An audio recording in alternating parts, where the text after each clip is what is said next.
Tanggal 1 Februari tahun 1945, Yesus keluar dari rumah ibu mertua Petrus bersama para muridnya, terkecuali Yudas Tades.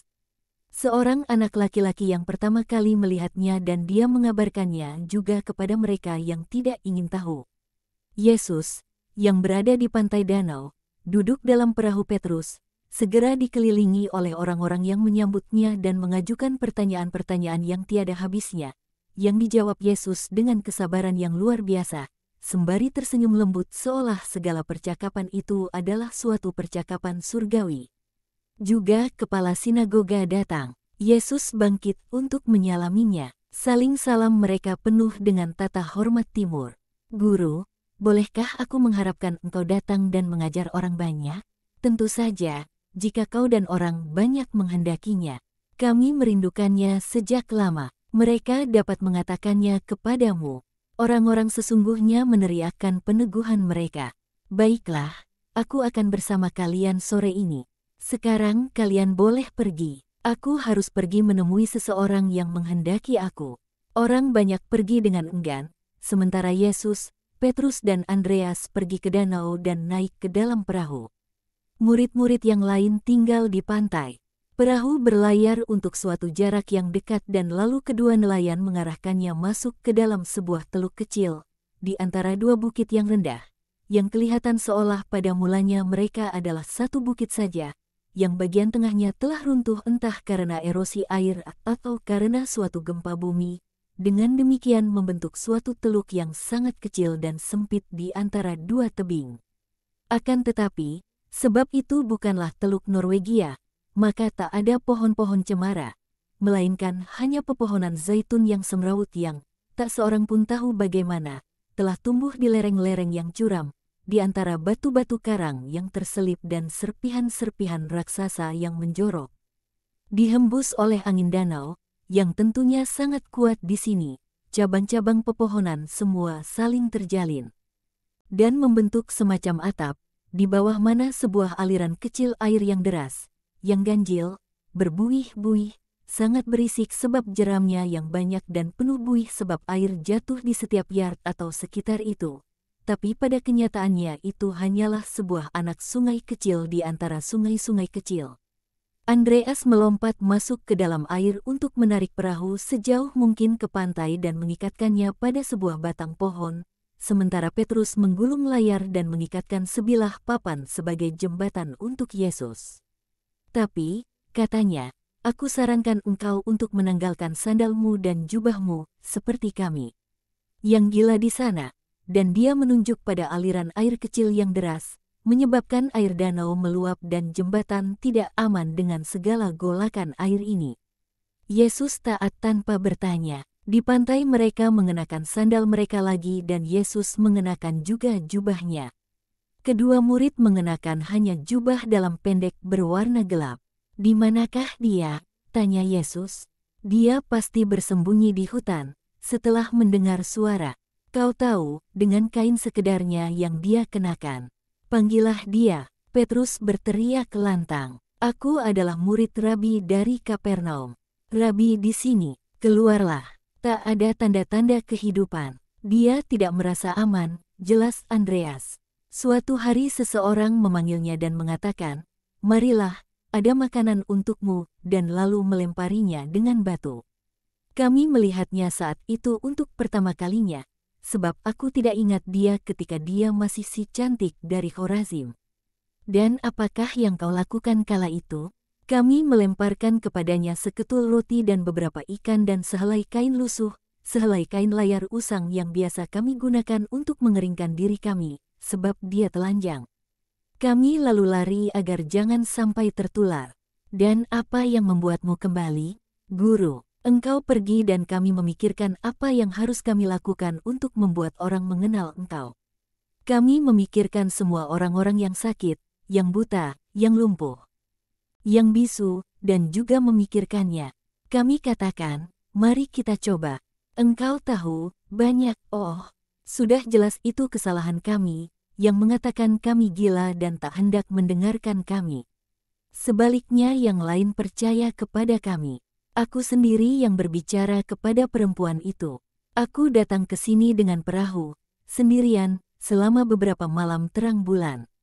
Aku biasa memanggilnya dan berkata kepadanya, di atas batu, di kaki pohon zaitun, ada roti dan ikan. Jangan takut, datanglah, dan aku lalu akan pergi.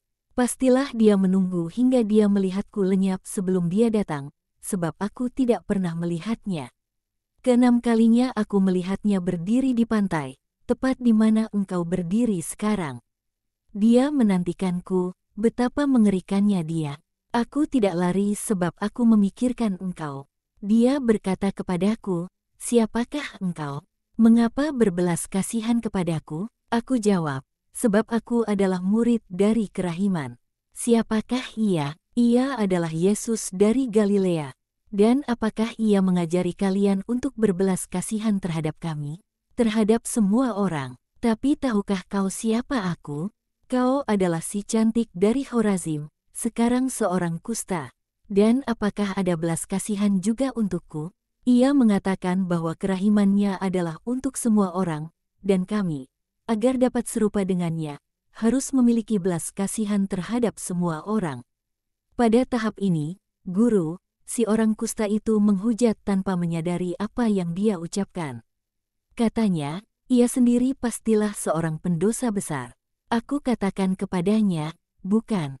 Ia adalah Mesias, orang kudus Allah. Aku ingin mengatakan kepadanya, kiranya kau dikutuk karena lidahmu, tapi aku tidak mengatakan yang lain, sebab aku pikir, dalam dukanya dia pastilah tak dapat berpikir akan kerahiman ilahi. Dia lalu mulai menangis dan berkata, oh, jika ia seorang kudus ia tak akan dapat berbelas kasihan kepada si cantik. Ia mungkin akan mengasihani si orang kusta, tapi tidak si cantik. Dan aku berharap, aku bertanya kepadanya, apakah yang kau harapkan, perempuan? Untuk disembuhkan, untuk kembali ke dalam dunia, di antara manusia, untuk mati dengan mengemis. Tapi di antara manusia, tidak seperti binatang dalam liang binatang-binatang buas yang sangat mengerikan dalam pandanganku. Aku berkata kepadanya, apakah kau mau bersumpah bahwa jika kau kembali ke dunia, kau akan hidup jujur? Dia menjawab, ya, Allah dengan adil telah menghukumku karena dosa-dosaku. Sekarang aku bertobat, jiwaku sudah menyilih dosa-dosanya, dia jijik terhadap dosa untuk selamanya. Aku pikir saat itu aku dapat menjanjikan keselamatan kepadanya dalam namamu. Dia berkata kepadaku, datanglah kembali lagi. Berbicaralah kepadaku mengenai ia yang boleh dikenal jiwaku sebelum mataku melihatnya. Dan aku datang dan berbicara kepadanya mengenai engkau sebaik yang aku dapat. Dan aku telah datang untuk menganugerahkan keselamatan kepada seorang pertama yang bertobat dari Andreas. Adalah Andreas yang berbicara selama ini, sementara Petrus telah naik ke aliran air yang deras, dengan melompat dari batu ke batu, memanggil si kusta. Dia pada akhirnya memperlihatkan wajahnya yang mengerikan di antara cabang-cabang sebuah pohon zaitun. Dia melihat dan memekik. Ayo turunlah, seru Petrus. Aku tidak akan melemparimu dengan batu. Di sana, dapatkah kau melihatnya? Itu Rabi Yesus. Perempuan itu tunggang langgang di atas lereng. Aku mengatakannya demikian, sebab dia berlari turun dengan sangat kencang. Dan dia tiba di depan kaki Yesus sebelum Petrus kembali dekat gurunya.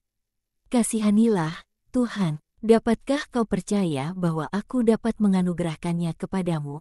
Ya, sebab engkau adalah seorang kudus dan aku bertobat. Aku adalah dosa, tapi engkau adalah kerahiman. Muridmu adalah yang pertama berbelas kasihan kepadaku, dan dia membawakanku roti dan iman. Basuhlah aku, Tuhan, jiwaku sebelum tubuhku, sebab aku najis 3 kali lipat. Dan jika kau hendak memberiku satu kemurnian, hanya satu saja, maka aku mohon padamu untuk memberiku kemurnian bagi jiwaku yang berdosa. Sebelum mendengarkan sabdamu, yang dia ulang untukku, aku biasa mengatakan, untuk disembuhkan dan untuk kembali di antara manusia. Sekarang, sesudah aku tahu, aku katakan, untuk diampuni, agar aku boleh beroleh hidup kekal. dan aku menganugerahimu pengampunan, tapi tidak yang lain. Semoga engkau diberkati. Aku akan tinggal dalam liangku dengan damai Allah, bebas, bebas dari sesal dan bebas dari takut, tak lagi takut akan Allah. Sekarang sesudah engkau membebaskanku, pergilah ke danau dan basuhlah dirimu. Berendamlah hingga aku memanggilmu. Perempuan itu, yang direndahkan hingga bagai tengkorak yang mengerikan, sepenuhnya rusak, rambut putihnya yang kasar sepenuhnya acak-acakan, bangkit dari tanah dan masuk ke dalam danau dengan mengenakan kain lusuh seadanya, yang menyelubungi hanya sedikit saja bagian tubuhnya. Mengapakah engkau menyuruhnya untuk membasuh diri? Benar bahwa bau busuk, tapi aku tidak mengerti, kata Petrus. Perempuan, keluarlah dari air dan datanglah kemari. Ambillah kain di atas cabang itu. Kain itu adalah sehelai kain yang biasa digunakan Yesus untuk mengeringkan diri sesudah menyeberang dari perahu ke pantai. Si perempuan keluar dengan patuh, sepenuhnya telanjang, sebab dia meninggalkan kain lusuhnya dalam air untuk mengambil kain yang kering. Yang pertama menjerit adalah Petrus, yang melihatnya, sementara Andreas, yang lebih pemalu, membalikkan punggung terhadap perempuan itu. Tapi dia berputar balik ketika saudaranya menjerit dan dia menjerit juga. Perempuan itu, yang menatap begitu lekat pada Yesus hingga dia tidak sadar akan yang lainnya, ketika dia mendengar jeritan dan melihat tangan-tangan yang diarahkan kepadanya, melihat pada dirinya sendiri. Dan dia melihat bahwa kustanya telah ditinggalkan dalam danau bersama kain lusuhnya.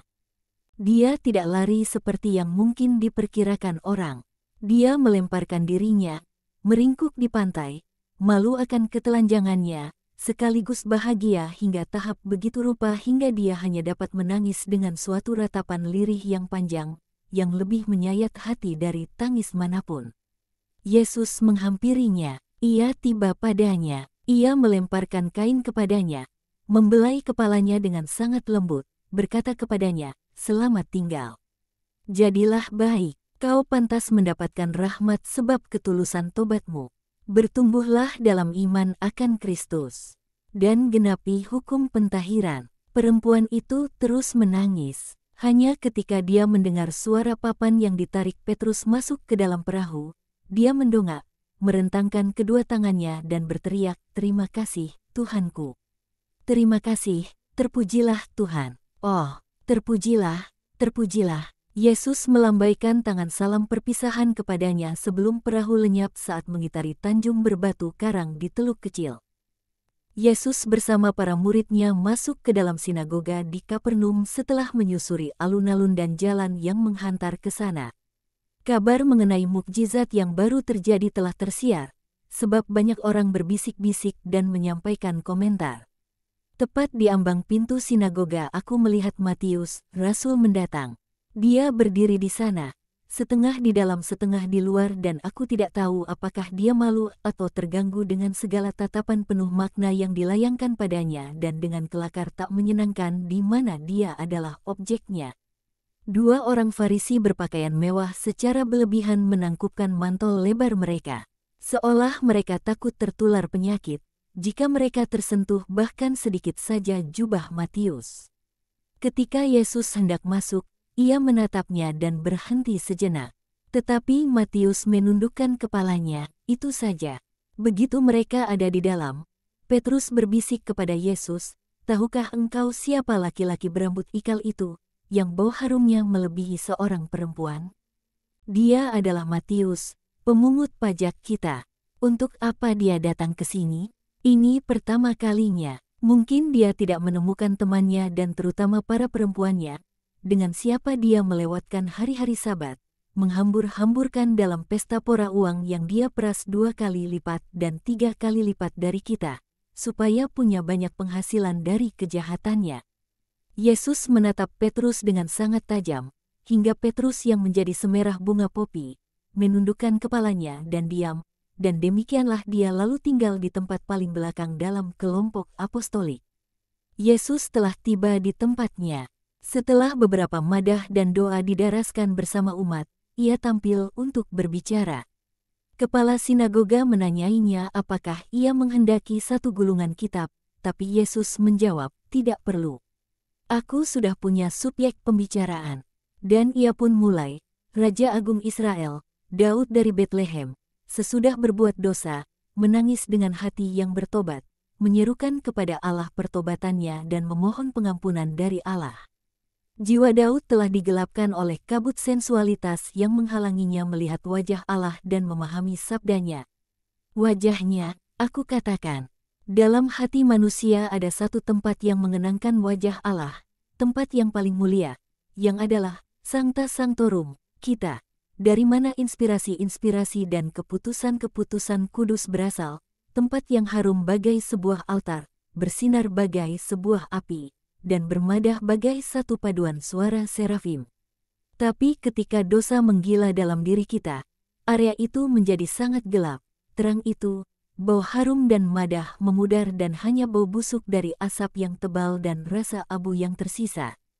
Tapi ketika terang kembali, sebab seorang hamba Allah membawanya kepada si orang yang suram, maka dia akan melihat keburukannya sendiri. Kondisinya yang terpuruk dan tercekam oleh rasa ngeri, dia berseru seperti Raja Daud, "Kasihanilah aku, ya Allah, menurut kasih setiamu, hapuskanlah pelanggaranku menurut rahmat-Mu yang besar." Dan dia tidak mengatakan, "Aku tak dapat diampuni, oleh sebab itu akan terus berdosa."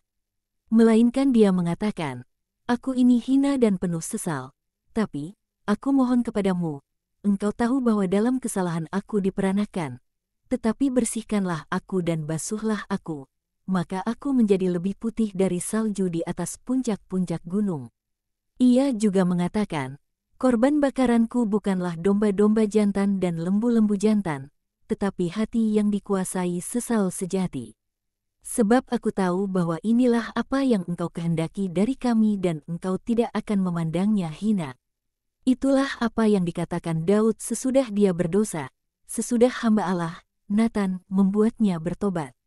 Itulah apa yang harus dikatakan orang-orang berdosa, bahkan lebih lagi, sekarang setelah Allah mengutus bukan seorang hamba, melainkan Sang Penebus sendiri, sabdanya, yang, sebagai seorang penguasa yang adil tak hanya atas manusia, melainkan juga atas para makhluk surgawi dan neraka, telah bangkit di antara umatnya, bagai terang saat fajar, yang pada waktu matahari terbit bersinar di atas di langit yang tak berawan. Kalian telah membaca bagaimana seorang manusia, seorang kurban mamon, adalah lebih lemah dari seorang yang menanti ajal karena tuberkulosis, bahkan meski dia adalah yang kuat. Kalian tahu bagaimana Simson menjadi tak berguna setelah menyerahkan dirinya pada sensualitas. Aku ingin kalian mengerti pelajaran dari Simson, anak Manoah, yang ditakdirkan untuk mengalahkan Filistin, penindas Israel. Syarat pertama untuk itu adalah bahwa dari sejak perkandungannya dia harus dijaga agar perawan dari segala yang dapat membangkitkan sensasi-sensasi dasar dan mencemarkan usus dengan makanan yang haram, yakni anggur, arak dan lemak daging, yang membakar pinggang dengan api ketidakmurnian. Syarat kedua, untuk menjadi seorang utusan dia harus dikuduskan bagi Allah sejak dari masa kanak-kanaknya dan harus tinggal demikian sebagai nazir selamanya. Dia adalah kudus barang siapa yang tinggal kudus tidak hanya secara lahiriah melainkan juga batiniah. Maka Allah akan bersamanya. Tapi daging adalah daging dan setan adalah si pencoba. Dan si pencoba, untuk membangkitkan perlawanan kepada Allah dalam hati manusia dan dalam titah kudusnya, menggunakan sebagai senjata daging yang menggairahkan laki-laki, perempuan.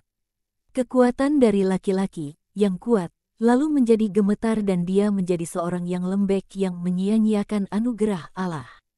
Sekarang dengarkanlah, Simson diikat dengan 7 tali busur, dengan 7 tali baru, dia dipancangkan ke tanah dengan ke-7 rambut jalinnya. Dan dia selalu menang, tapi orang janganlah mencobai Allah, bahkan dalam kebaikannya. Itu melanggar hukum, ia mengampuni, ia selalu mengampuni. Tapi ia menuntut kehendak yang teguh untuk meninggalkan dosa, agar ia dapat terus mengampuni. Barang siapa mengatakan, "Tuhan, ampunilah," tapi tidak menjauhkan diri dari apa yang mendorongnya untuk melakukan dosa terus-menerus, adalah bodoh. Simson, yang 3 kali keluar sebagai pemenang, tidak menghindari Delilah, sensualitas, dosa dan tidak dapat lagi menahan hati, kata kitab suci, sehingga dia mau mati rasanya, kata kitab suci, dan dia menyingkapkan rahasianya. Kekuatanku ada pada ketujuh rambut jalinku. Adakah di antara kalian yang letih akan kelelahan besar dosa, seperti mau mati rasanya, sebab tak suatu pun yang lebih menyedihkan dari hati nurani yang buruk dan hendak menyerah kepada musuh? Tidak, siapapun kalian, jangan lakukan itu. Simson menyingkapkan kepada pencobaan rahasia untuk mengalahkan ketujuh keutamaannya. Ketujuh jalin simbolis keutamaan-keutamaannya, yakni kesetiaannya sebagai nazir Allah, lelah hingga dia tertidur di pangkuan perempuan itu dan dikalahkan. Ia dibutakan, dijadikan budak, tanpa daya, sebab dia tidak setia pada nazarnya. Tidak lagi dia menjadi orang kuat, sang utusan, hingga dia mendapatkan kekuatannya kembali dalam sesal pertobatan. Pertobatan, kesabaran, ketekunan, kegagah beranian dan lalu, wahai para pendosa, aku berjanji kalian akan menjadi pembebas kalian sendiri. Dengan sungguh-sungguh aku katakan kepada kalian bahwa tak ada pembaptisan, tak ada ritus apapun yang berguna, jika tak ada pertobatan dan kehendak untuk tidak lagi berdosa. Dan aku katakan kepada kalian bahwa tak seorang pun yang adalah seorang pendosa yang sebegitu besar hingga dia tak dapat dengan air matanya menghidupkan kembali keutamaan-keutamannya yang telah dikoyakkan dosa dari hatinya. Hari ini seorang perempuan Israel yang berdosa, yang dihukum Allah karena dosa-dosanya, menerima kerahiman ilahi karena pertobatannya. Aku katakan, kerahiman, mereka yang tak memiliki kerahiman, sama dengan belas kasihan kepadanya dan memperlakukan perempuan yang dihukum itu tanpa belas kasihan, akan menerima lebih sedikit kerahiman. Tak adakah kusta dosa dalam hati mereka? Biarlah masing-masing orang memeriksa batinnya sendiri dan berbelas kasihan untuk menerima belas kasihan. Aku mengulurkan tanganku demi perempuan yang bertobat ini, yang kembali ke kehidupan sesudah terpisah dengan kematian. Simon anak Yohanes, tidakkah aku akan mengumpulkan amal kasih untuk perempuan yang telah bertobat itu, yang dari ambang kehidupan telah datang kembali kepada hidup sejati? Dan janganlah bersungut-sungut, kalian para tua-tua, janganlah bersungut-sungut. Aku tidak di sini ketika dia si cantik, tapi kalian di sini. Aku tidak akan berkata lagi, apakah engkau menuduh kami sebagai kekasih-kekasihnya? Tanya seorang dari dua orang tua yang mendongkol. Biarlah hati dan perbuatan setiap orang mendakwa dirinya masing-masing. Aku tidak menuduh, aku berbicara dalam nama keadilan. Marilah kita pergi. Dan Yesus keluar bersama para murid-Nya. Yudas Iskariot dicegat oleh dua orang yang tampaknya mengenalnya. Aku mendengar mereka mengatakan, apakah kau juga bersamanya? Apakah ia sungguh seorang kudus? Yudas melontarkan salah satu pernyataan sedihnya. Aku harap kalian akan setidaknya dapat memahami kekudusannya. Tapi ia menyembuhkan pada hari Sabat. Tidak, ia mengampuni pada hari Sabat. Dan hari manakah yang terlebih tepat dari Sabat untuk mengampuni? Apakah kalian tidak memberiku sesuatu untuk perempuan yang sudah ditebus ini? Kami tidak memberikan uang kami untuk para pelacur. Ini persembahan untuk bait Allah yang suci. Yudas tertawa mengejek dan meninggalkan mereka dengan sekonyong-konyong. Ia menggabungkan diri dengan guru, yang tengah memasuki rumah Petrus yang berkata kepadanya, ini, tepat di luar sinagoga, Yakobus kecil memberiku 2 kantong uang hari ini, dan bukannya 1, atas nama orang yang tak dikenal itu. Siapakah dia, guru? Engkau tahu, katakanlah padaku. Yesus tersenyum. Akan aku katakan kepadamu apabila kau telah belajar untuk tidak berbicara buruk tentang siapapun. Dan semuanya pun berakhir.